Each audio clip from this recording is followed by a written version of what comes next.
Grabe ito. Sinaluduhan ni dating PNP Chief Marbel si PNP Chief General Nicolas Torre III dahil hindi ito nagpatinag sa pressure ng INC kaugnay sa kanyang assignment. Torre, Abalos, hahabulin ka namin ng kaso. Then let it be. That's how the police, pagiging police. You know, ito isang sikreto. I hope General Torre will forgive me. But this is one secret na ngayon ko lang nalaman. At, and ito po is a secret. I hope General Torre will not in any way get mad at me. Alam mo, Mr. General Torre was asked by someone from his religion na huwag tanggapin itong Region 11 as RD Region 11. Kung hindi, that's a political implication and that's a religious implication. And I know Nick Torre choose the other side. Service first before anything else. And I congratulate you, boss. That's a... Si General Marbel na mismo ang nagsabi sa harap ng mga kapulisan na dahil dito natiwalag si Torre sa iglesia. Yun ang hindi niyo po nakita. I think natiwalag siya dun sa kanyang religion and that's something that ang sasabi ko nga, it's always service first before anything else. Congratulations po sa inyo. And all my respect and salute. Kinumpirma naman ng taga-INC ang dahilan sa pagkatiwalag ni General Torre.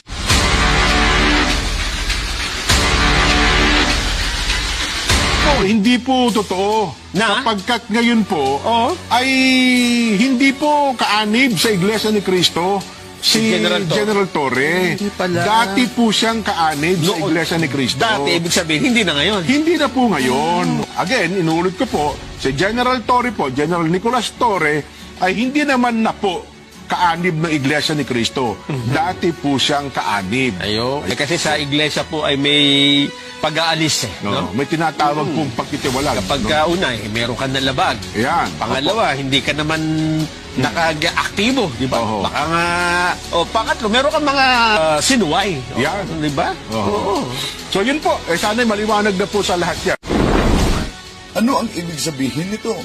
Nangangahulugan ba ito na ang Iglesia ni Cristo talagang pokontrolahin ang kanilang mga miyembro sa usaping serbisyo sa gobyerno at politika? Naniniwala ba kayo sa sinasabi ng ministro ni Felix Manalo na ang tiwalag sa Iglesia ni Cristo ay hindi daw maliligtas? Itiwalag ninyo ang masama ninyong kasamahan. Mga kaibigan, ito po, pansinin po ninyo. Yun pong mga napaloob sa Iglesia ni Cristo na hindi naman nakapanatiling karapat-dapat sapagkat hindi na sumusunod sa mga aral po ng Panginoon Diyos, itinitiwalag o inaalis sa Iglesia at yun ay hindi maliligtas. Pag-usapan natin ito. Itiwalag ninyo ang masama ninyong kasamahan at itiniwalag nila si PNP Chief Nicolas Torre III. Ibig po ba sabihin, gustong ipahiwatig sa INC dahil di nasunod ang gusto nila. Batay sa pahayag ni General Marbel, kinikilala nilang masama na si Torre. Pero ito'y isang magandang pagkakataon kay General Nicolas Torre III upang magsiyasat sa tunay na iglesia na walang iba kundi ang Santa Iglesia Katolika Apostolika Romana. Na ito ang palaging binanatan ng mga ministro ni Felix Manalo. How can we attain salvation of the day of judgment if we remain in the Catholic Apostolic Roman Church? The name of Christ is denied and forgotten. The name of Christ was denied and forgotten daw sa simbahang Katoliko. Pero, yung narinig niyo si Parva, di na natin nakita ngayon. Napansin niyo ba? Nakita niyo na ba si Parva? Pero siya mismo ang nagbuking sa kanyang sarili. Matod sa ilang libro, kinsay giimbento sa pamahalang Katolika. Usbon ko. Yeah? It was first used by Saint Ignatius. Catholic is the ancient name by which the Church of Christ has been known for 19th centuries. It was first used by Saint Ignatius, Bishop of Antioch in Syria. Pagkatapos, the church founded by Christ is here for the first time called the Catholic Church. Siya mismo ang nagbasa. The Church of Christ for the first time called the Catholic Church. Pagkatapos, How can we attain salvation of the day of judgment if we remain in the Catholic Apostolic Roman Church? The name of Christ is denied and forgotten. sa pamamagitan ng Santa Iglesia Apostolika Katolika Romana daw, ang pangalan ng ating Panginoon Kristo ay kinalimutan. Pero siya na mismo ang nabuking sa kanyang sarili. Tara, tatalakayin natin ito. Kasi umalingan, pag palaging inulit-ulit ay magmukha talaga ang kaguluhanan para sa ating mga kapatid na kulang ang kaalaman. Ang pagkadaya ay maranasan sa iba't ibang paraan.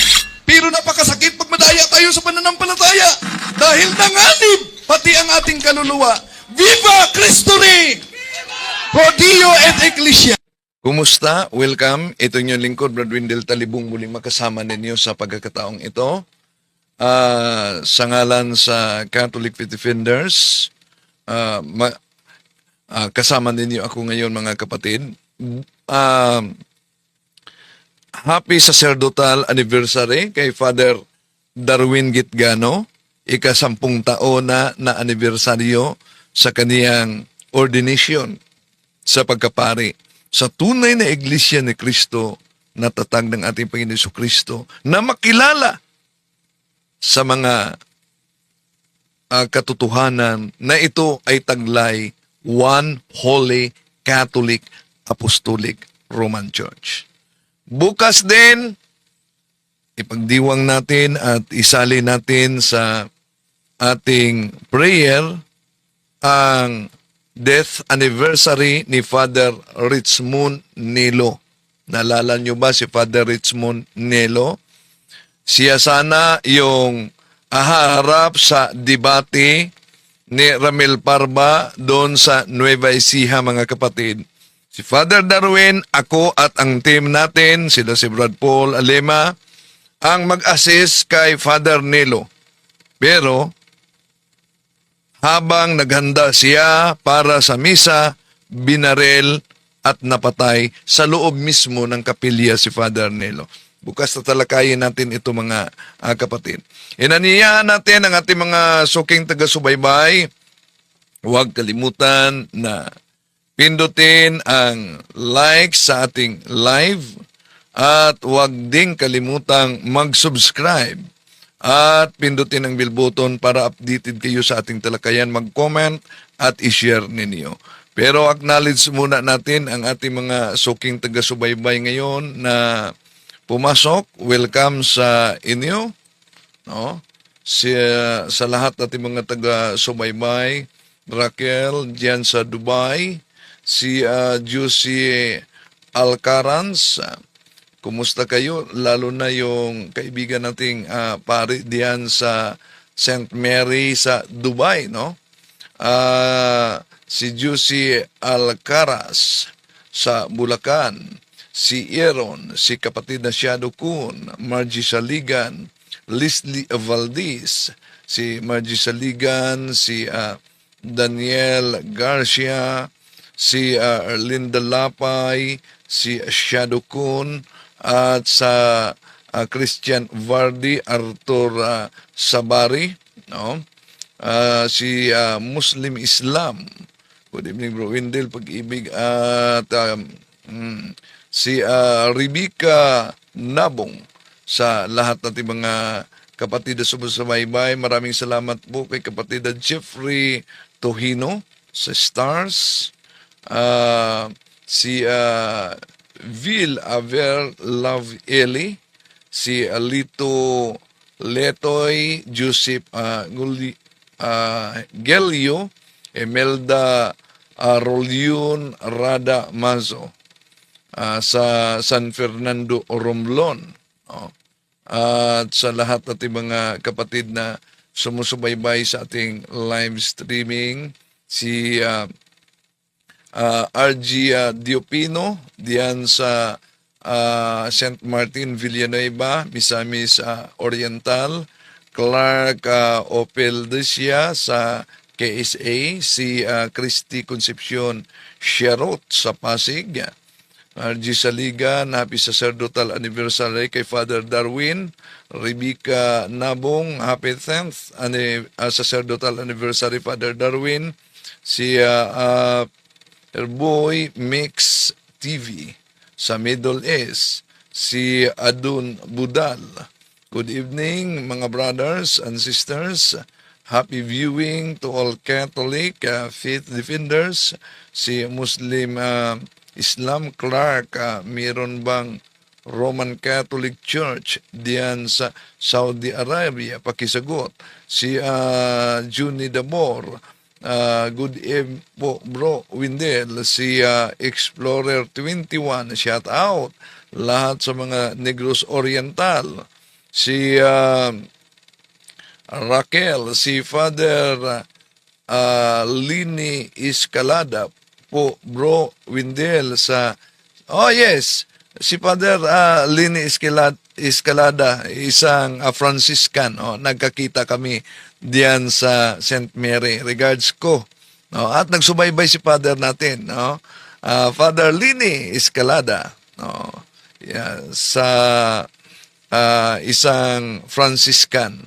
Si Annie de la Cruz, Analisa Uso, at sa lahat nating mga kapatid na sumusubaybay sa ating live streaming. Okay? Di na natin pa tatagalin pa mga kapatid. Sinuway ni bagong PNP Chief Nicolas Torre III ang INC dahil may gusto sila na dapat ayon kay General Marbel, balik muna natin bago natin sasagutin si Parma. Grabe ito. Sinaluduhan ni dating PNP Chief Marbel si PNP Chief General Nicolas Torre III dahil hindi ito nagpatinag sa pressure ng INC kaugnay sa kanyang assignment. Torre, Abalos, habulin ka namin ng kaso. Then let it be. That's how the police, pagiging police. Ito isang sikreto. I hope General Torre will forgive me. But this is one secret na ngayon ko lang nalaman. At, and ito po is a secret. I hope General Torre will not in any way get mad at me. Alam mo, Mr. General Torre was asked by someone from his religion na huwag tanggapin itong Region 11 as RD Region 11. Kung hindi, that's a political implication and that's a religious implication. And I know Nick Torre choose the other side. Service first before anything else. And I congratulate you, boss. That's a... Si General Marbel na mismo ang nagsabi sa harap ng mga kapulisan na dahil dito natiwalag si Torre sa iglesia. Yun ang hindi ko po nakita. I think natiwalag siya dun sa kanyang religion, and that's something that ang sasabi ko nga, it's always service first before anything else. Congratulations po sa inyo, and all my respect and salute. Kinumpirma naman ng taga-INC ang dahilan sa pagkatiwalag ni General Torre.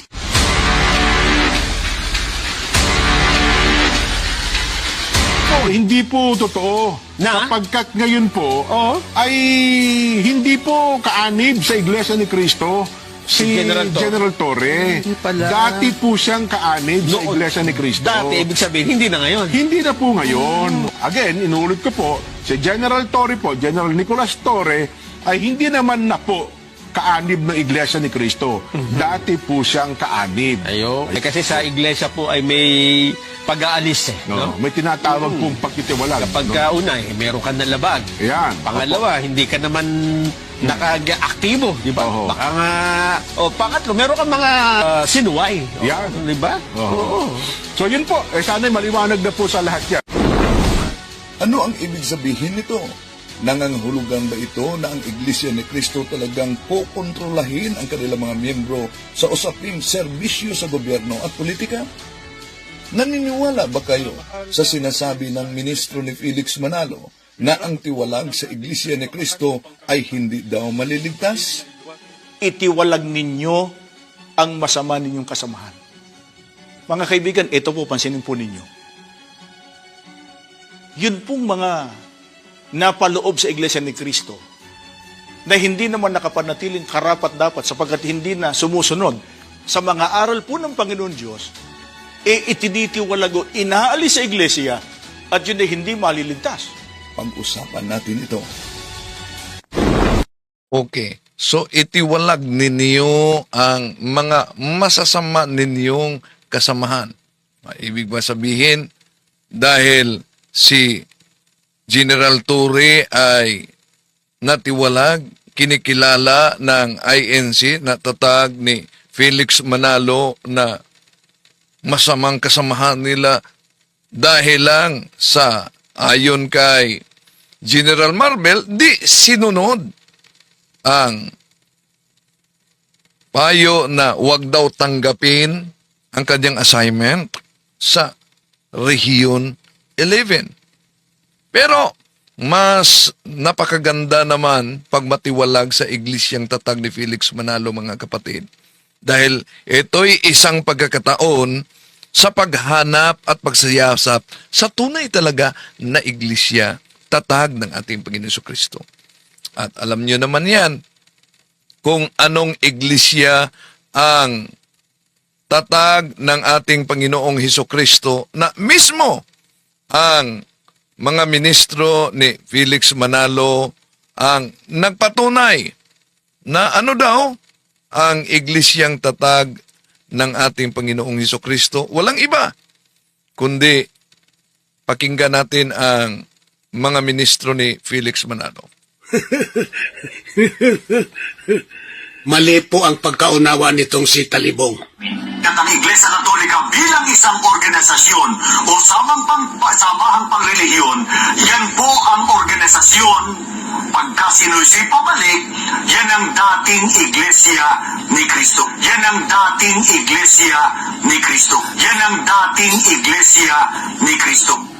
Hindi po totoo yan. Mali po ang pagkaunawa nitong si Talibong. Talaga pong ang Iglesia Katolika Apostolika Romana, talaga pong sa pasimula, yan ang Iglesia ni Cristo. Yan. Sa pasimula, itong Iglesia Katolika, yan ang Iglesia ni Cristo. May mga nag-react sa comment, mga kapatid section, na Talibong, bakit sinabi mo Iglesia ni Manalo? Wala namang mabasa na Iglesia ni Manalo, nakarehistro, Iglesia ni Cristo.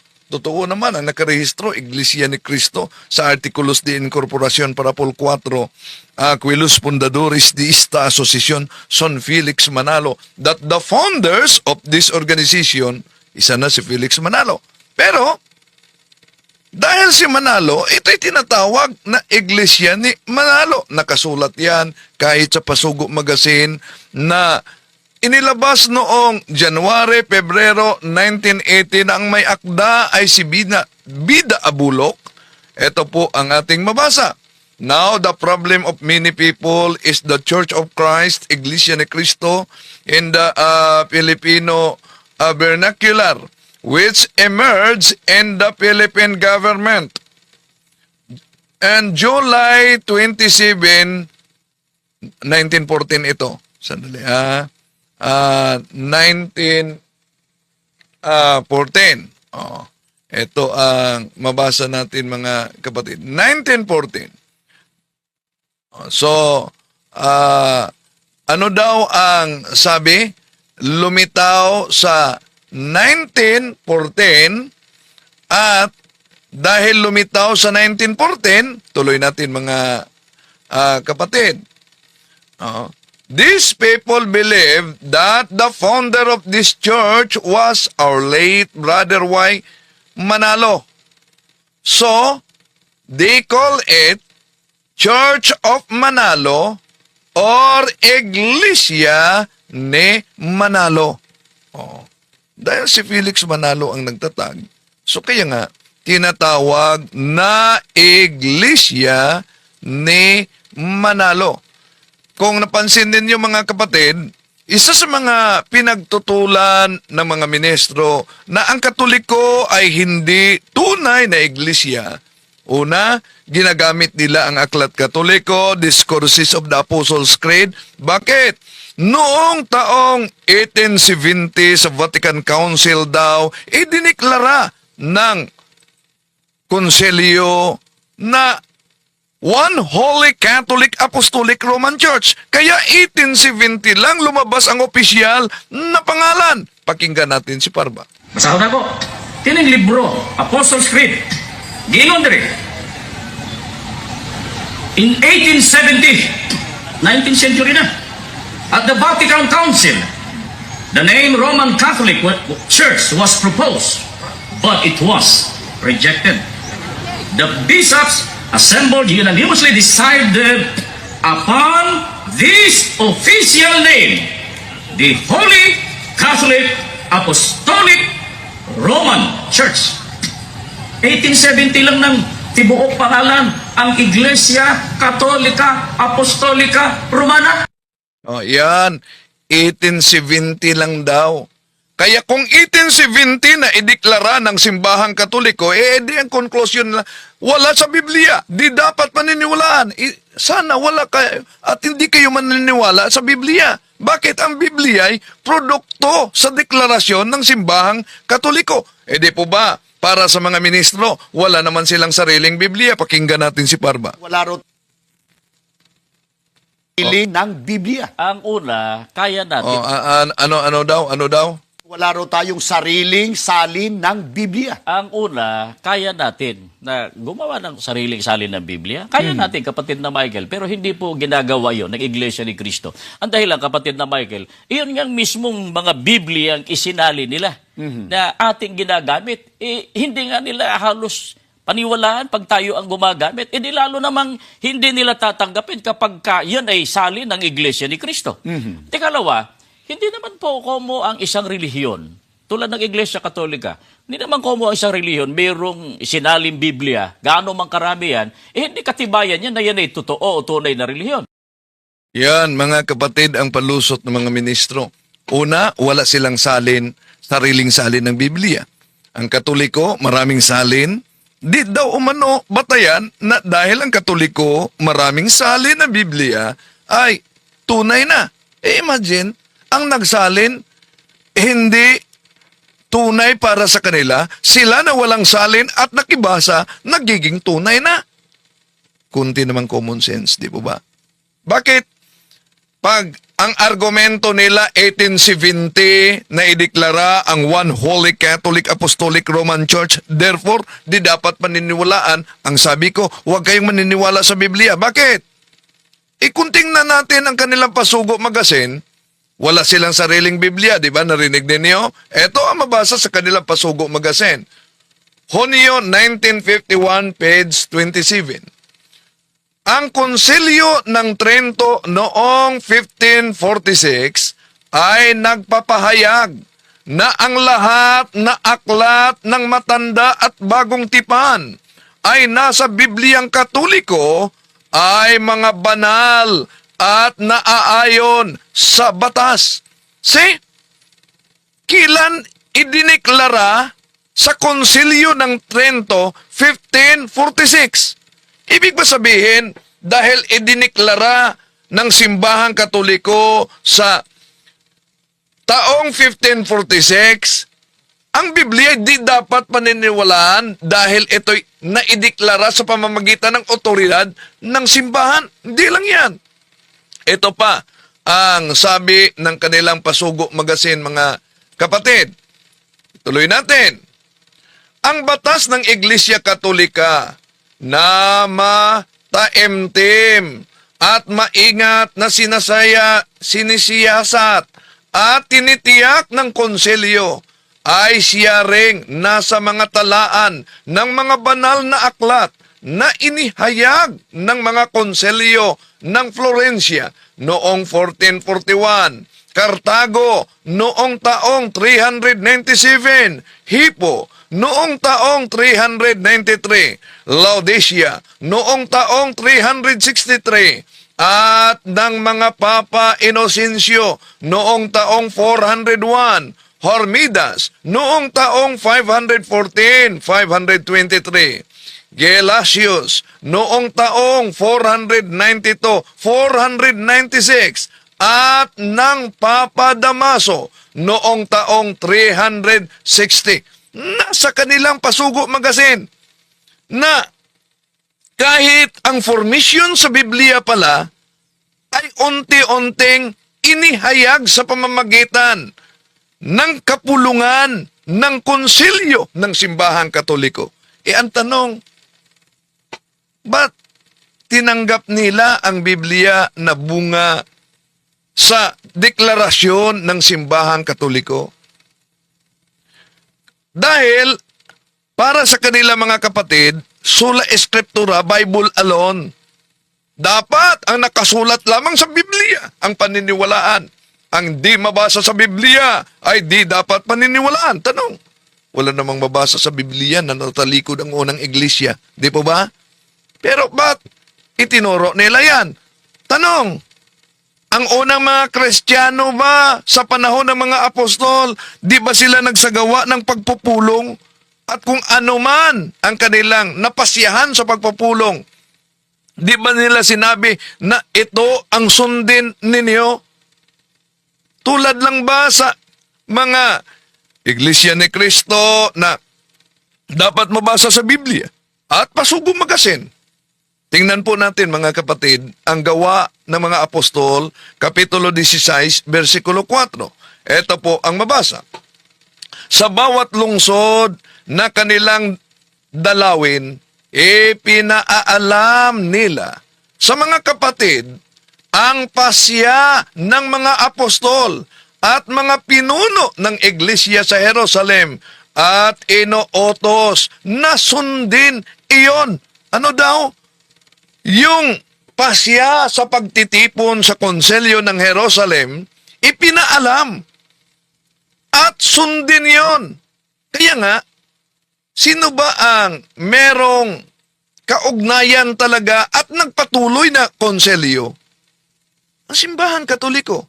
At ang Biblia na kinopya nila mga kapatid, produkto yan. Ulitin ko, produkto yan sa tunay na iglesia. Nakita nyo naman ang pahayag mismo ng mga menestro sa Pasugo Magasin nila. At sila'y walang sariling Biblia, di po ba? Wala raw tayong sariling salin ng Biblia. Ang una, kaya natin na gumawa ng sariling salin ng Biblia. Kaya natin, kapatid na Michael, pero hindi po ginagawa yon ng Iglesia ni Cristo. So, hindi ginagawa ng Iglesia ni Cristo. Therefore, nangungopya lang sila. Now, ngayon, isa sa mga pinagdikdikan talaga nila na argumento na ang Katoliko ay hindi tunay na iglesia, mga kapatid. Alam niyo, yung aklat Katoliko na Discourses of the Apostles' Creed na ginagamit ni Ramel Parba.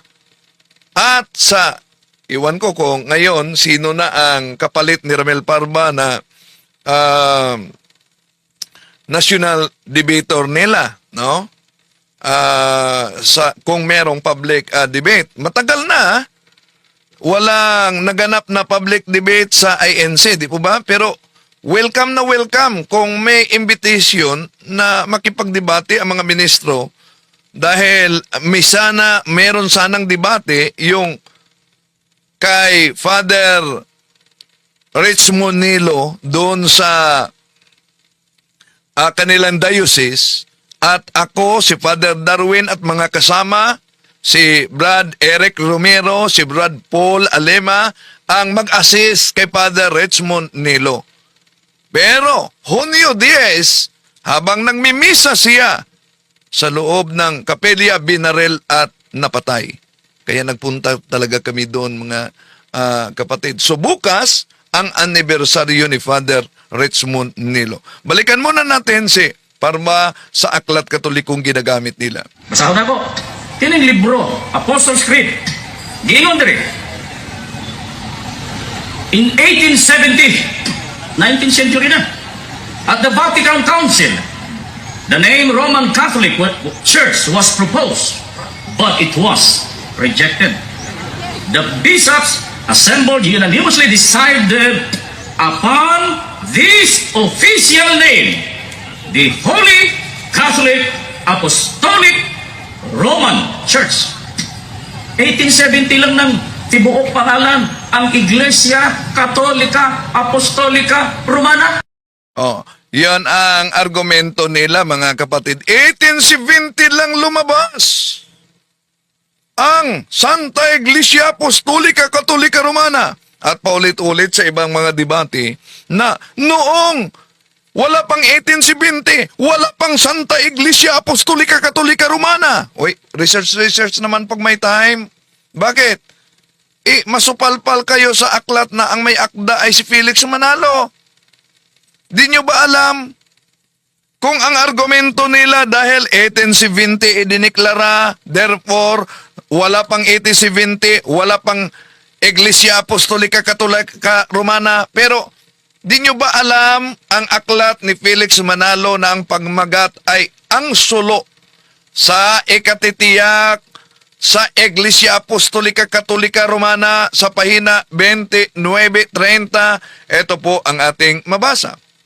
Sa petsyang ito, 325 Anno Domini, ang unang ganap na pangkalahatang kapulungan ng buong daigdig na Kristiyano.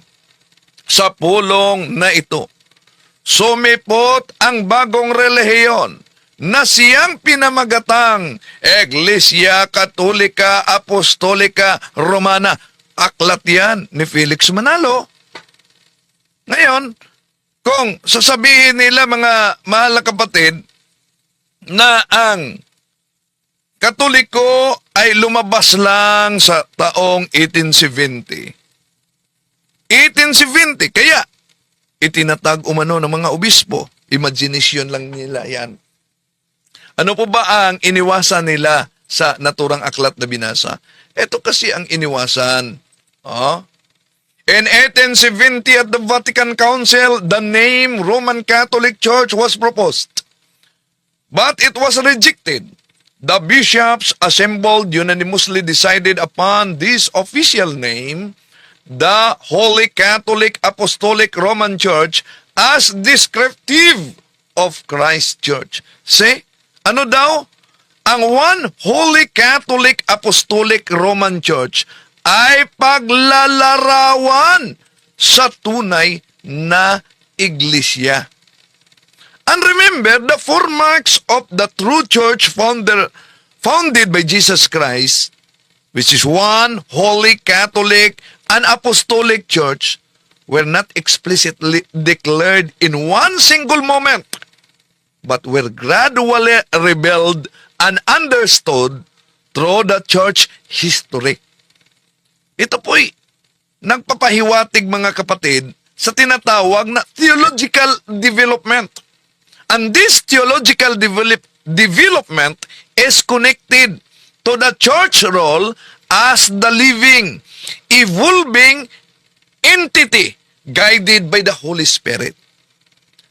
Ang kanilang akala nung idiniklara ng konsilyo, doon pa nagsimula. Mali! Dahil kung yun ang kanilang interpretasyon, huwag kayong maniwala sa Biblia dahil nabasa na naman natin sa kanilang Pasugo Magazine kilan na ideklarar ang Biblia, ang mga aklat nito. At tandaan natin, defining a dogma does not mean that the Catholics have to believe some truths.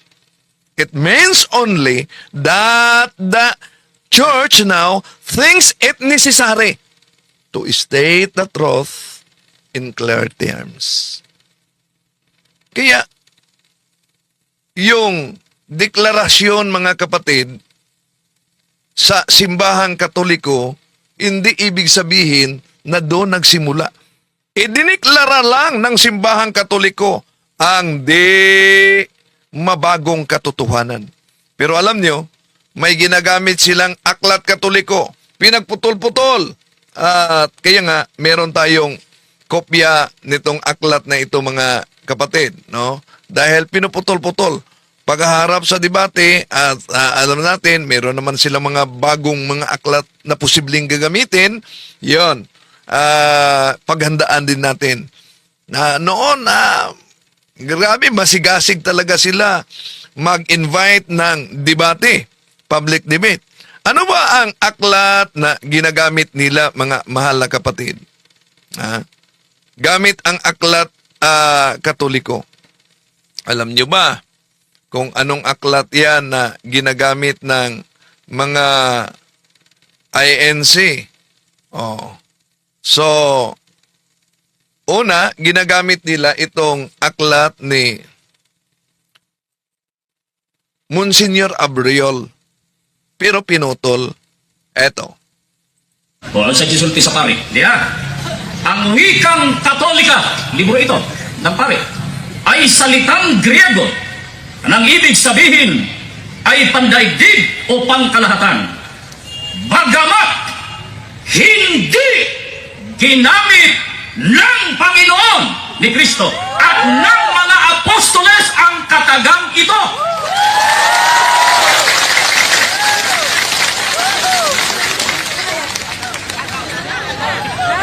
Ayan.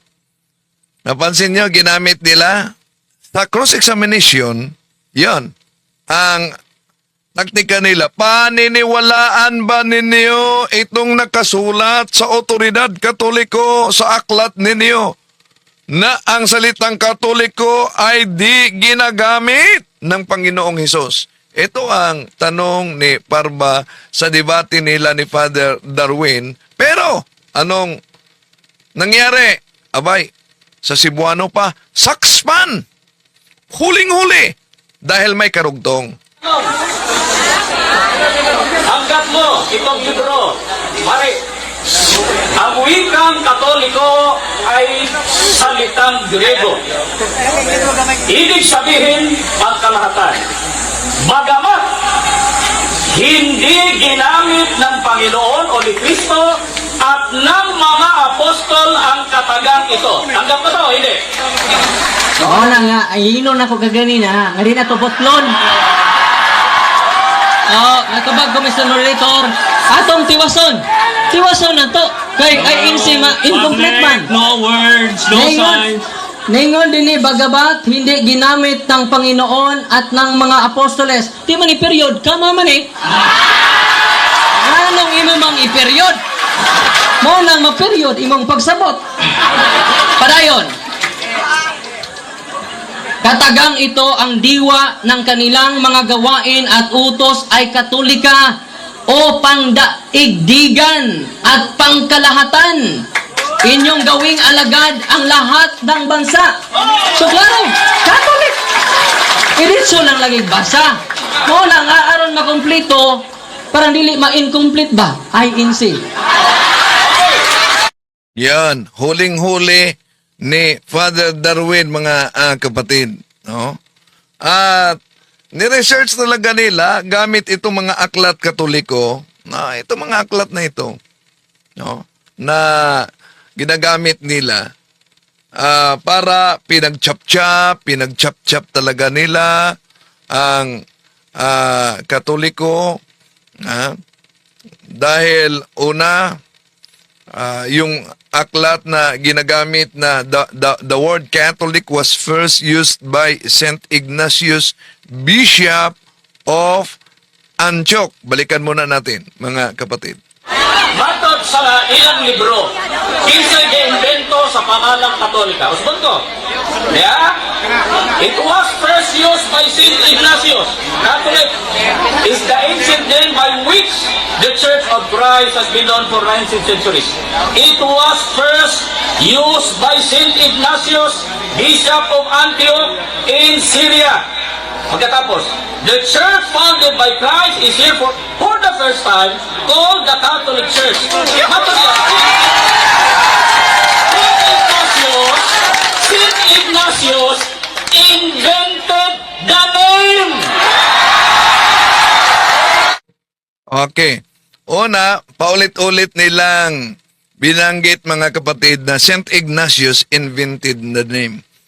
Tandaan natin, noong itinatag ng ating Panginoon Jesucristo ang iglesia nang sinabi niya kay San Pedro, ap inaamar na lak datu kepa weladi kepa ebneliti, itigo di ko kiato is Petros, et soperam Petram idipicabo iglesia miam, et portain pirinun prebiblabot adversus iam. Kago di soy liguhoti su iye Petros, kay ipitaw ti Petra o ikudumi sumonte eklesia. Ang tanong, yun po bang pagsabi ng ating Panginoong Hesus, and so I tell you Peter, upon this rock I will build my church.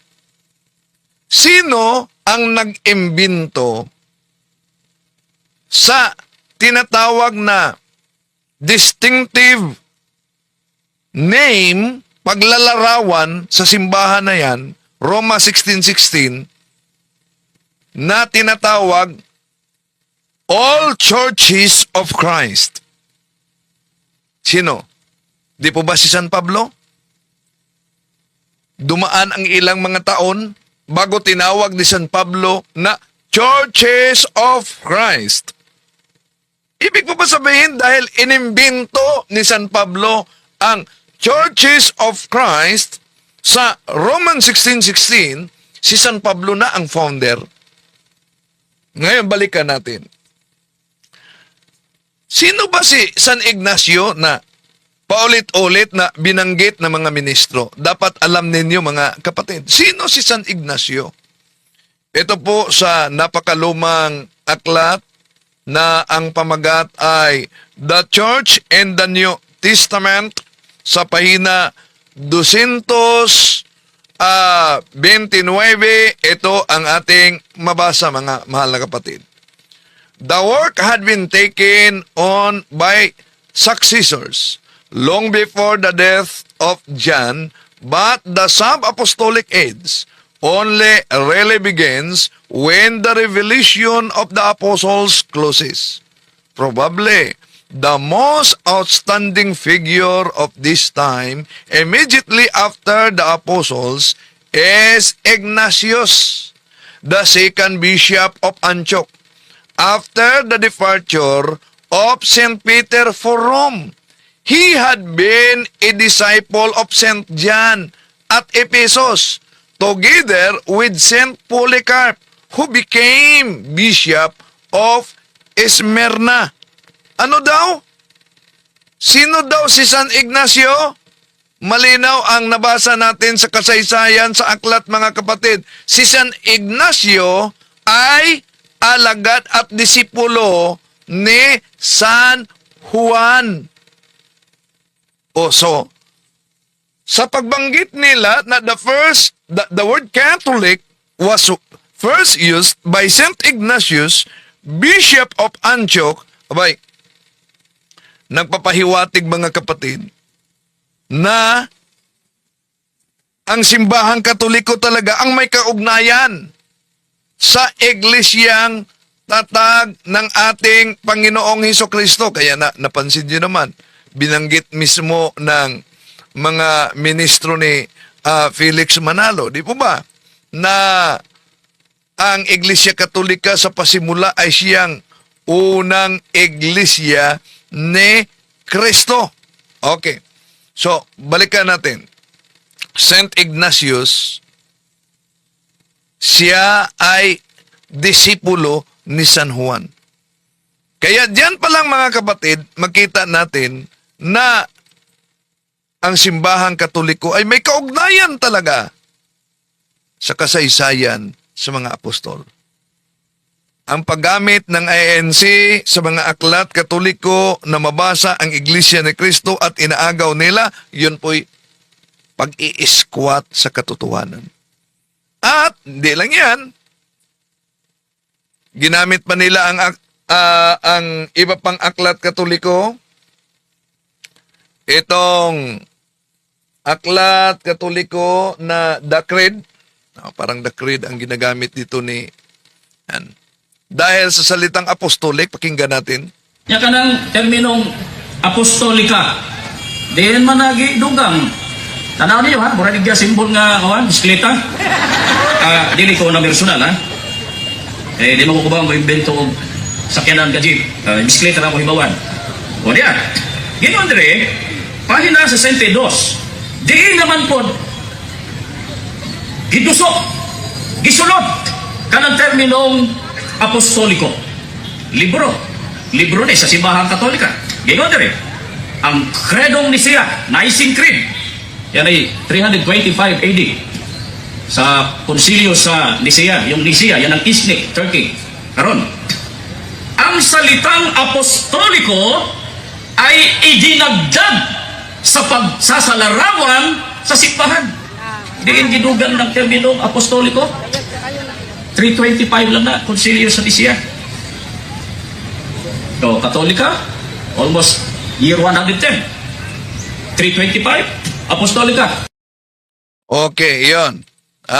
Pinag-chop-chop yung mga aklat katoliko at doon lang dinagdag. Bakit kung balikan natin ang aklat mismo ng INC? Di po ba kahit ang Biblia, iba't ibang pagkakataon, iba't ibang taon, iba't ibang konsilyo na ideklara ng Simbahang Katoliko at nakasulat yan sa kanilang Pasugo Magazine. Pero ang tanong, pag idineklara ng Simbahang Katoliko at para sa kanila ay di dapat tanggapin dahil bunga ng deklarasyon ng simbahan sa iba't ibang pagkakataon, bakit tinanggap nila ang Biblia at kinopya nila? Balikan natin, kailan ba yung idineklara ayon sa kanilang pasugo ang matanda, lumang tipan at bagong tipan? Ito mga kapatid. Pasugo, Hunyo 1951, page 27.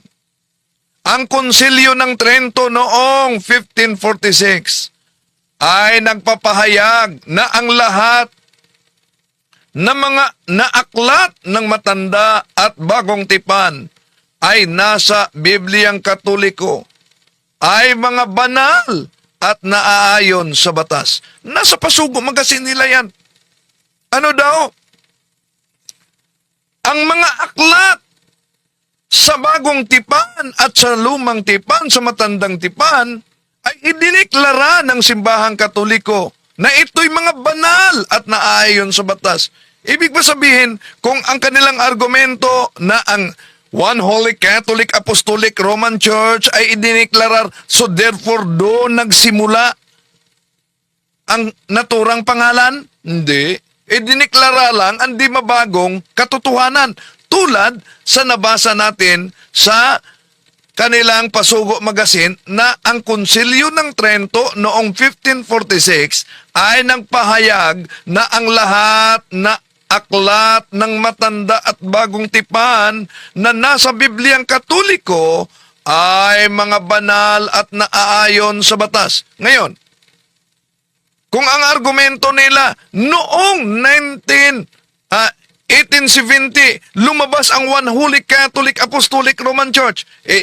Tingnan nyo, sa Konsilyo ng Trento, 1546, ibig po ba sabihin dahil idineklara ang mga aklat ng matanda at bagong tipan na nasa Bibliang Katoliko na ito'y mga banal at naaayon sa batas, ang kanilang pagiging banal ay nagsimula lang sa taong 1546? Yun po ba ang ibig sabihin, mga kapatid? At di lang yan. Ito pa, ginagamit nila na aklat. Yan ka ng Romana, Pabalik na sa libro, sa gayon naman direct, Roman Catholic, Brother Edward Taylor. Nakibaw na si Brother Sokene. The Council of Trento. Kung tanaw ninyo sa ilang mga konsilyo, 1545 AD yun. AD ha? 1545, 16th century. Ano sa ba nakaabot dire si Magellan? 1521. Sabi ninyo sa Gidugang, the Council of Trent made Roman part of the official title of the church. Ano sa aman po nang intra ng pangalang Romana? 1545 sa konsilyo sa Trento. So layo ang diferensya. 110, 325, tapos 1545. Nakasunod na ang Katolisismo din, that was 1521. Sa pamamagitan ni Magellan, nakasunod na ang iglesia. Pero that time, wala pa dahil ng pangalan Romana. Wala pa. O yan. Noong taon na yan, wala pa daw ang pangalang Romana. Kaya ang maipayo natin kay Ramil Parba, research naman pag may time. Bakit? Para di ka masupalpal sa aklat mismo ni Felix Manalo. Bakit? Anong sabi ni Felix Manalo sa kanyang aklat? Wala ba ang salitang Romana? Ha? Okay, balikan natin ang aklat ni Felix Manalo, mga kapatid. Ang pamagat nito, parang walang research yata sa aklat ni Felix Manalo. Ito, ang sulo sa ikatitiyak sa Iglesia Apostolika Katolika Romana ni Felix Manalo. Napansin nyo mga kapatid, mula pang naitatag ni Felix Manalo, Katoliko na talaga ang binanata nila. Di ba? Ito, sa pitsang ito, 325 Anno Domini, ang unang ganap at pangkalahatang kapulungan ng buong daigdig makristyanismo. Ito ang nagpapakilala ng tiyak na pagpasok sa iglesia ng mga Kristiyano. Sa pulong na ito, sumipot ang bagong relihiyon na siyang pinamagatang Iglesia Katolika Apostolika Romana. Sabi ni Parba, wala pang Iglesia Apostolika Katolika Romana. Samantalang ayon kay sa amo niya, si Felix Manalo, 325 Anno Domini, may Santa Iglesia Apostolika Katolika Romana. Ang tanong ngayon, mga mahal na kapatid, dahil ginamit nila ang salitang apostolic, no? Ibig sabihin na ang tunay na iglesia ay must be apostolic in origin. Meron talagang unbroken line of succession tulad sa nabasa natin. Kaninong alagad, disipulo, si St. Ignacio. Disipulo ni siya ng Juan. Kaya yung pagbanggit nila na the word Catholic was first used by St. Ignatius, Bishop of Antioch, yun ay malinaw na pinatunayan nila mismo batay sa aklat at sa kasaysayan na ang simbahang Katoliko ang tunay na iglesyang tatag ng ating Panginoon Jesucristo. Di lang yan. May aklat Katoliko pa na ginagamit nila. Anong daw? The word Roman Catholic was first added during the Council of Trent. Pero bakit po ba na idiniklara? Ito po, may binasa si Parba. Kaya naman kumbaga, diyan man na. Tanaw na to. Religion, Doctrine and Practice. Page 454. Ano yan naman yun, no? The word Catholic, the word Roman being added to indicate that it is in communion with the Bishop of Rome.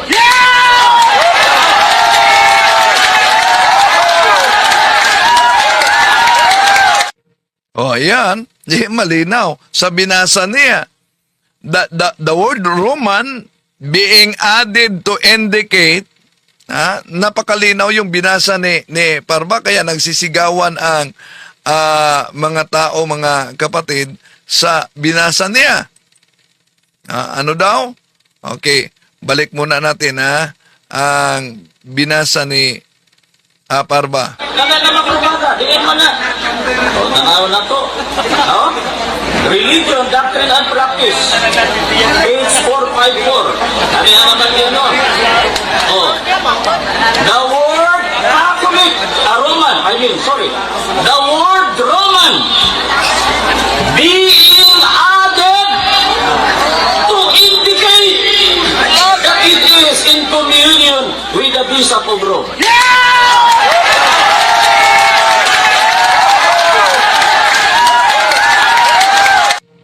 Iyon.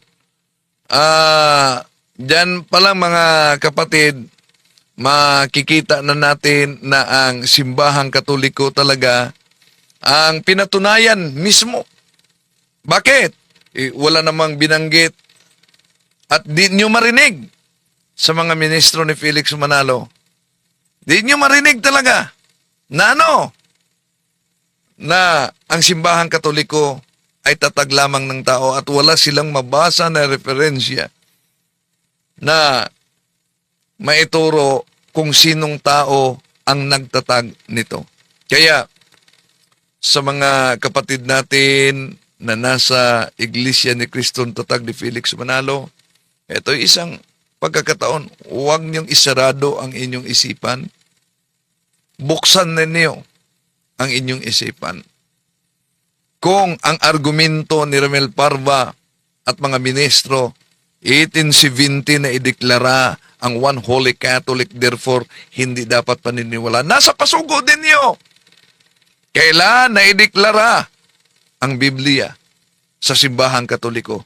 Bakit tinanggap ninyo yan? Di po ba? Kaya mga mahal na kapatid, di po natin layunin na saktan ang damdamin ng ating mga kapatid sa ibayong pananampalataya. Tuloy natin ang pagtalakay dito bukas dahil bukas ay anibersaryo sa pagkamatay ni Father Richmond Nilo. Panalangin po natin si Father Richmond Nilo at hope na ang dugo ng martir ay magiging dagdag na binhi sa pananampalataya para yung mga naghanap sa katotohanan ay yayakap talaga sa tunay na Iglesia ni Cristo. Walang iba kundi ang Iglesia Apostolika Katolika Romana na mismo ang mga ministro ni Felix Manalo nagpatunay na ang Iglesia Katolika ay siyang tunay na Iglesia ni Cristo. Balikan natin. Mali po ang pagkaunawa nitong si Talibong. At ang Iglesia Katolika bilang isang organisasyon o samahang pangrelihiyon, yan po ang organisasyon. Pagka sinusi pabalik, yan ang dating Iglesia ni Cristo. Yan ang dating Iglesia ni Cristo. Yan ang dating Iglesia ni Cristo. Hindi po totoo yan. Mali po ang pagkaunawa nitong si Talibong. Talaga pong ang Iglesia Katolika Apostolika Romana, talaga pong sa pasimula, yan ang Iglesia ni Cristo. See? Sila na mismo ang nagsabi. Kaya yung mga aklat Katoliko na may mabasa na Iglesia ni Cristo, pagkatapos inaagaw agad na kami yan! Kami ang tinutukoy ayon sa naturang aklat. Yan mga kapatid. Mag-ingat talaga dahil iyon ang pag-i-squat sa katotohanan. At dahil lang mabasa ang Iglesia ni Cristo, mga Iglesia ni Cristo, sa Roma 16:16, yun, inaangkin na nila. Pero nasa kanilang aklat, truly Romans 16:16 refers to the first church of Christ. Hindi. kung ang Roma 16:16 ay tumutukoy sa unang iglesia ni Kristo, ba't inaangkin ninyo? Kami po ang nakasulat sa Roma 16:16. Kung kayo ang nakasulat sa Roma 16:16, at ayon sa Pasugo Magazine, truly Roman 16:16 refers to the first church of Christ. Ano ba ang doktrina ng INC ni Manalo sa unang iglesia ni Kristo? Di po ba sinabi, may naganap na pagtalikod sa unang iglesia ni Kristo? Kung may naganap na pagtalikod sa unang iglesia ni Kristo, at ang Roma 16:16 refers to the first church of Christ, at ang Roma 16:16 ay inaangkin ninyo, di ibig sabihin kayo ang natalikod. Common sense naman, pag may time, di po ba?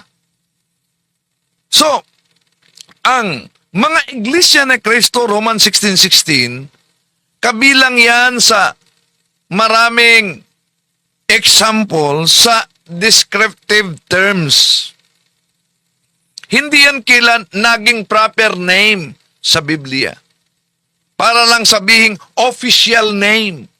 Kaya makita natin mga kapatid, small letter ang nakasulat. Na ang nakasulat sa English Bible, Roman 16:16. At iba pang mga descriptive terms sa iba't ibang translation ng Biblia.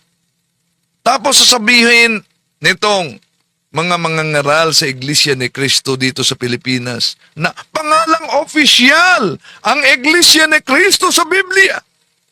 Kaya sila daw ang tinutukoy ayon sa Roma 16:16. Kaya umanib daw sa Iglesia ni Cristo dahil kahit sa Aklat Katoliko'y pinatunayan na kailangan kang aanib upang ang tao'y maligtas. Pero pinagchap-chap naman. So, the problem of the Manalos Church, Iglesia ni Cristo, is delusional when it comes the name. They can interpret the verse Romans 16:16 para lang angkinin nila mga kapatid, and in order to mislead many innocent Catholics. Kaya, mag-ingat sa tinatawag na name game deception. Bakit name game deception? Una, hindi lang ang Iglesia ni Cristo ang gumagamit sa pangalang Church of Christ. Nauna nating binanggit. May Church of Christ na itinatag ni Joseph Smith noong April 6, 1830. May Church of Christ na itinatag ni Ezra Both, 1836. May Church of Christ na itinatag ni Warren Ferris, 1837. May Church of Christ na itinatag ni William Chabe, 1830. May Church of Christ at marami pa na itinatag ni Hiram Page, 1846. So tingnan niyo, ang daming gumagamit sa Roman 16:16. Na mas nauna pa sa iglesyang sumulpot dito sa Pilipinas noong 1914. Ibig po ba sabihin dahil nagparehistro din sila at nagdala ng Iglesia ni Cristo, Church of Christ sa Roma 16:16, sila'y tunay na? Kaya mga kapatid, hanapin ang tunay na iglesia, walang iba kundi ang Iglesia Katolika. Sabi ng ating Panginoon, San Juan 17:17, Sanctifica ius in veritate, sermo tuos veritas es. Maraming salamat po. To make His message known is our responsibility. So here we are to pledge our lives to the Lord of eternity.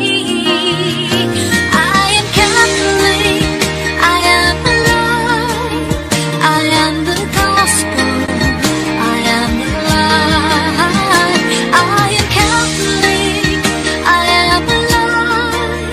I am the